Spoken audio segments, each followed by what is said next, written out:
Yo, what's going on, guys? Jetxc here. Hopefully you guys have been doing good, and we got some stuff to talk about, and I want to talk about Browndust2 and the recent gacha revenue here. Now, you guys already know how I feel about gacha revenue in general. A lot of the numbers are capped, especially when it comes to the specific revenue month to month. You know, I already saw Nikkei's monthly revenue, and it's just complete cap. It says that they made 23 million in a month. When we have 2 years worth of monthly and quarterly data, they're basically saying Nikkei made in a month what they make every quarter for the past 2 years, and it's just completely wrong, right? And when we get the next public investor documents, when it goes over gross revenue, we'll be able to see that yet again these gacha revenue charts are completely inaccurate. But at least when it comes to trends, you can say that it was a positive trend or a negative trend. And the interesting thing about Browndust2 is it went from 1.8 to 2.8 mil. Now, I'm going to highlight some comments from the Reddit because there's some interesting discussion going on here. And I want to say both sides of the aisle have some points, but a lot of people are missing the whole thing of this. Now, the whole point of this is that they wanted to bring in new players, and based off of this, from going from 1.8 to 2.8, that was somewhat successful, okay? All the advertising that they've been doing in Japan, which is a lot, I've covered it all throughout these past couple weeks, has been insane. They've done multiple gaming websites. They've collabed with the dude named Mafia-san. He's done Nikkei, Browndust2 now. He's done Azur Lane. He's done FGO. He's in all of those live streams for those games, and he's well known in the JP space when it comes to the gacha community, right? They've also done advertising with their ambassador, Game Boku-san, who's this popular vlogger in Japan. They've done a lot for Japan in specific. I guarantee you, we've got a pretty big JP turnout when it comes to this collab. Now, out of all the communities, I'm pretty sure JP is the smallest. In terms of, like, activity that I've seen, I'm almost positive JP is the smallest, so that's a good thing. Now, let's get into what people are saying about this collab, because there are still things that they could have done better, and there are things that people were completely wrong about. So I want to highlight certain comments. Now, the first one here is, so even with the bad reception of the costumes, the collab is a success in attracting new players.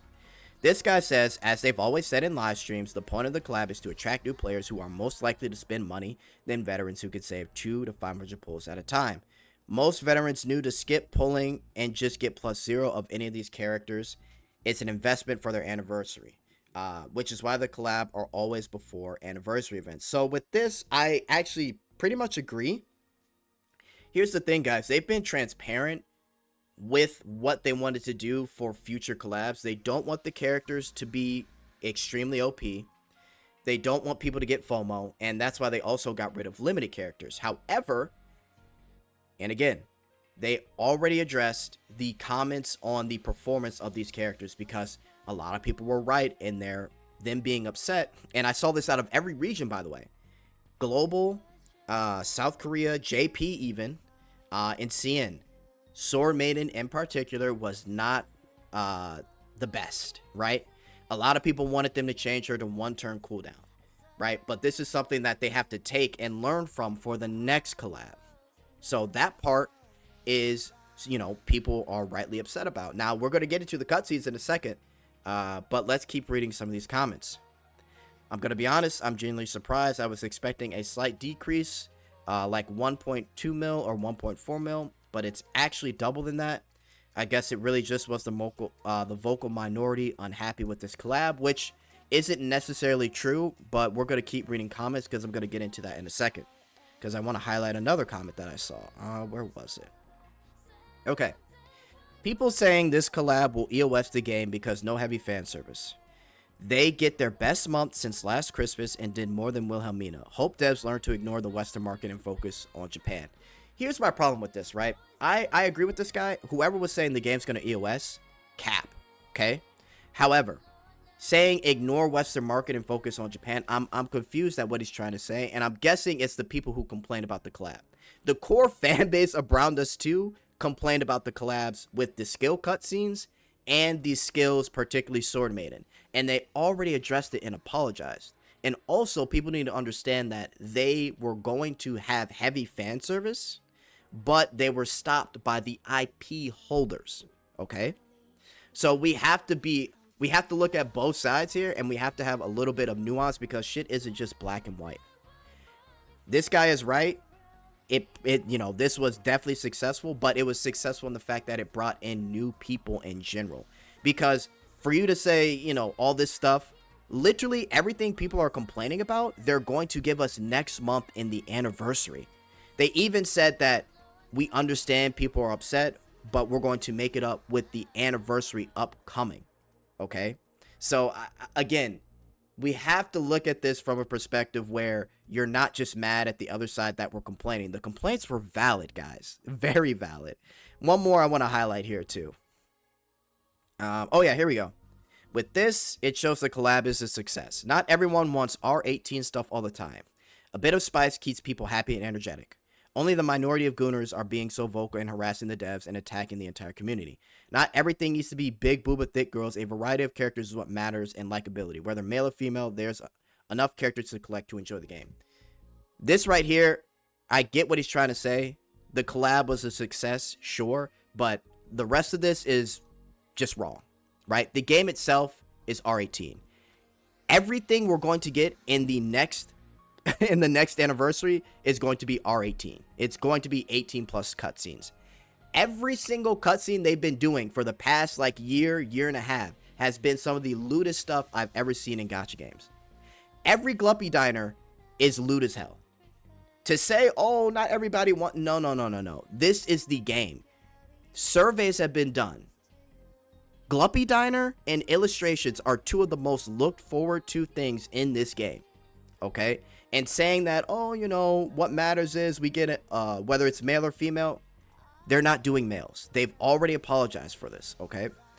Saying that only the minority of gooners are being so vocal, they've addressed that minority of gooners, and it's not the minority, guys. We have to, take a step back here and realize why this collab was successful. The cutscenes were going to be lewd, but they got stopped by the IP holders, okay? The collab was a success because new players, particularly in Japan, really like Goblin Slayer. I like Goblin Slayer. I talked about how I'm a huge fan of Goblin Slayer. They joined the game because of that, and guess what they're going to see? Nothing but the big booba thick girls. Okay? And this is a game that's been releasing only female characters for a year and a half, but then they released Goblin Slayer, but they apologized for releasing a male character and are going to continue on with releasing female characters. So, what does this mean? New players, again, and I'll say this one last time, were the goal, and they got that. However, everybody was valid in their complaint on the cutscenes, which they acknowledged, and the skills, particularly for Sword Maiden.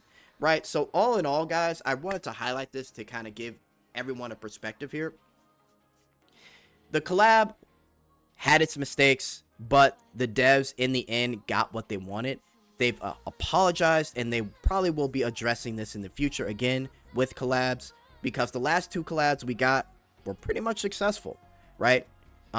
This one had the most controversy behind it, and the devs already did apologize for it, so we'll have to see what they do for the next collab. But for those of you thinking that it's just a bunch of Western players complaining, that's so far from the truth, especially when we have surveys, when we have actual information that shows that people prefer this game and the cutscenes and the Gluppy Diner over everything else. They even made the game 18 plus so we could get looter cutscenes, and they did that well over a year ago. So at the end of the day, both sides are somewhat right, but we have to be able to meet in the middle and realize that there were some good things and there were some bad things about the collab. But that's really it from me, guys. I gotta get out of here. Let me know what you guys think in the comments. I am out. Later.